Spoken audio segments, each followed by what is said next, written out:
Rogue's better than turbo. Rogue's better than turbo. Our dog can actually run. Turbo kind of just wobbles. She keeps up with the Labrador. Yeah. This is. You gonna climb up? This is farm shit. Coming up. Right.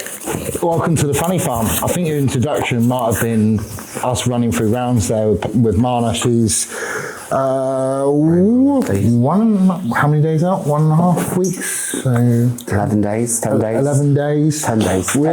We're more in the process with Romana now. It's like the fatigue built up so much, so it's starting to take away from the physique, like things are blurred. So particularly for her, I kind of trademark is her glutes, which you see from the side shots are in. And today was a massive improvement of just where we've lowered her output massively, just have her rest and we're just posing alone, is now you can see the glutes from the back flickering more, and it's just a few more days of this. Like her actual biofeedback that she gave to me is like the other day. Say my biofeedback? Yeah, go. It's just that odd feeling of not being able to feel your legs. It was 18k steps in an hour of cardio. So I was hitting actually around 24,000, 25,000 steps a day. And when was it, Monday or Monday I went for a dog walk, and it was like flap, just feet and legs felt like they were flailing around. We did some posing rounds in the evening, didn't we? Yeah. And that was when you were like, no, we do need to lower your step count, because I just could not switch anything on. Yeah. Couldn't feel my legs.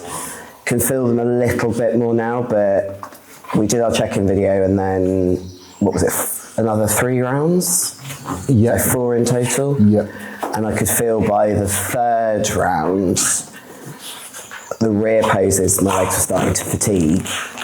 And then by the 4th round, it was, just everything was starting to feel tired and heavy again. So just trying to keep off my feet, which is easier said than done when... I'm not very good at that, am I? No. So,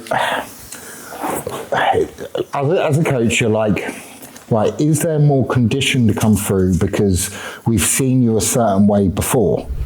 And you start assessing whether is that body fat, a little bit of fluid, potentially, just legs being tired, and thereby translating. It's more in the glute because it's kind of her trademark. But she absolutely ruined her glutes last week.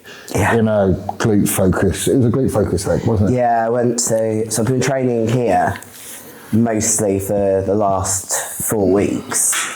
And I went down to the public gym in Berry Island that we train at to hit glutes, glute drive, abductors. Yeah. And I still had DOMs Sunday, still had DOMs Monday, was a little bit better yesterday, a little bit better again today. But it's just that underestimation of kit that I haven't, even though I'm used to the kit, I hadn't used it in a number of weeks. While in a deficit, probably went a little bit too OTT. Yeah, you got to take this all in context too. Do you know the heavy feeling in your legs where you feel like you're trudging through basically thick mud all the time?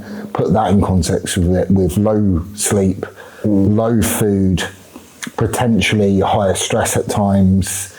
So, after posing her, and I could see post-workout how she was posing, then I could see in the evening how she was posing, and it made me realise it's like, okay, so the legs don't feel a part of the body. We'd already taken the cardio out. It needs more. There is a lot of built-up information within the glute because the way she's moving around in the gym, which you'll probably see, we're filming again tomorrow, completely different scenario. So it's all efforts now really is just fatigue management. For now, it's like, I hate the word fatigue management. Fatigue management actually applies to this athlete. Actually does, because... To contextualise it, I'm going to be 40 this year, and I did 12 years of CrossFit. My body's fucked.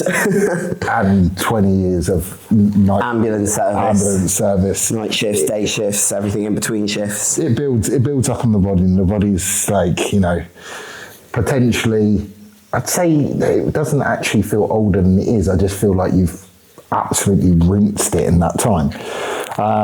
So yeah, the overall goal right now, fatigue management, we're keeping food low. She has a training session to do today, but she also has an extra session, which is a photo shoot. So there's going to be a touch more food going into that, and that's just a few things we're playing around with what she would have pre-stage, so we can assess digestion. So we don't go into the show with any kind of, oh shit, this happened, because it's happened before. Yeah, it happened over the weekend when we practiced peaking. Ended up with stomachache, distension, very, very uncomfortable. Yeah. That was rice cakes, we think, wasn't it? Yeah, I think so. Yeah, we think so. So we're going with something we've used before, and it's something you can get pretty much anywhere in the world, and it's Ritz crackers. Very, very easy to snack on, because by that point when you're in close proximity to the stage, you'd likely have a morning meal, which for us, we probably do rice pudding or oats, depending on the scenario. I think oats. Well, we think oats. It depends on the scenario in terms of how much fullness she's holding, how much fullness we need to get and hold as well, because oats can stick on you a little bit more. It depends on how much fluid she's allowed, because again, if we're on very, very low fluid, depending on how she wakes up, then oats probably won't be the best ideal, because it won't have much to push through your system, which can have you bloated, in which case we'd resort to rice pudding, which has been kind of a staple for us pre-workout anyway. Then, you know, all of the stuff you just practice as you go along, and you add up and collate notes, and then we find what works for us, really. But generally, we'd have a meal in the morning, and then we'd just be snacking, very, very small, to keep our fluid intake low. Love a snack. She loves a snack. She loves a snack. So yeah, but yeah, photo shoot today, so a little bit extra food. She won't be going on a dog walk. Usually the routine is she gets up, she does what she needs to do to kind of clear her mind up, which is generally do the washing up and meal prep. Then she would take the dogs out for a morning walk, which is usually about an hour and 10. It's about 5 to 6K, depending how lost I get. Accidentally 7 a couple of times. Yeah, she sometimes pushes herself for something novel in a different route in the forest and gets herself lost, which just dropped my phone. Oh yeah, she dropped her phone in the forest and had to go look for it. I'd already walked 5K, and I was thinking, oh my God, if I've got to retrace all of my steps, that's 10K. Luckily, when my watch is attached to my phone, I knew it was quite close by, so it didn't. Yeah, that was a morning. Yeah, and then while she's walking the dogs, so just before she goes out is when I go through my process, which I don't think enough coaches do this. It's giving to yourself before you give to other people. It's a really important thing.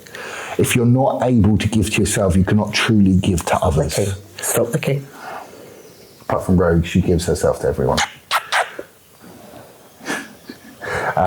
So what I'd end up doing is I'd have some earphones in. I like to keep the noise out and just be in my own head. I'd be listening to something, whether it's like a Chris Williamson podcast, something like that. I like Kobe Bryant, very, very motivational figure, going through his morning routine. I'll read a page a day of Stoicism. Really good book by Ryan Holiday. So go on Amazon, Ryan Holiday, page a day, and it grounds you. Stoicism is all about being less reactionary and trying to reduce stresses via, it's not about what happens to you, it's about how you react to it. And it kind of sets you up today. It kind of just like that. And then you can go into a day, and funny enough, that page you read that day, which is on the date, somewhat relates to your day. Like, you'll go through your day and you'll have that in the back of your mind, and you'll have a scenario where maybe a client is having a difficult time, or maybe there is a client that is kind of pushing a few buttons, and if you are, say, whereas previously in a prep-like environment, your patience might be lower, you're able to ground yourself and be actually just logical and give that client the reaction that is just, and settle them as well. That's what I mean about giving to yourself before you're able to give to other people. Then I don't know, but I've got to get on with my daily routine. You get on. Sick to talk about it. You get on. Then generally I would go do cardio. I should still be walking. I go through my cardio routine, which is generally I go in the office first, pose 3 rounds. Then I come over here. I would pose another 3 or 4 rounds, actually really, really hard, to get my heart rate up, because I do incline treadmill for my cardio. A mistake I made in the latest prep was I was killing myself on the Stairmaster. Like, Hilly, it was not his fault why my legs fucked off. It wasn't. It was me. It was completely me. Non-compliance, and say, you're a really good coach, you should know this. When it's your own body and you have some kind of necrotic garage up in your head that you're trying to self-soothe, you're not logical, and you think more is more in a way, but in a way as well, it's this is letting people in. It was getting to a form of self-harm, and not, I don't want to go into details, but it's not something that I deal with every moment with like mental health or anything like that. My mental health is actually very, very clear, considering the circumstances. As I say, I won't go into detail, certain traumas from my childhood that I will have to deal with for life, and I always have. But what I didn't realise was me doing what I was doing to myself on the Stairmaster. It was my way of dealing with when you have certain prep drugs that make you more elevated and stuff like that. It was my way of dealing with that. And what I didn't realise is, how have I got to this point, all this long, and I've been okay? It's because the training, the way I train, that's what's fulfilled me and kept me very, very level, very, very level. It was never the cardio. So what am I doing here is I was doing sometimes 3 hours of Stairmaster non-stop. And you'd think, why wasn't he peeled? Because on my body, that does not get me peeled. All it does is waste away muscle tissue. You waste away muscle tissue, what happens? I was a V6 3.2 litre engine, and now I've just downgraded myself muscle wastage to a 1.2 litre Polo. You're going to burn less fuel at standstill. So it works completely against you. Remember, this is bodybuilding. Your training is the priority, and your sole focus is to maintain your training performance as best as you can, and just be in a deficit and allow the fat loss to happen in the background in a low stress environment.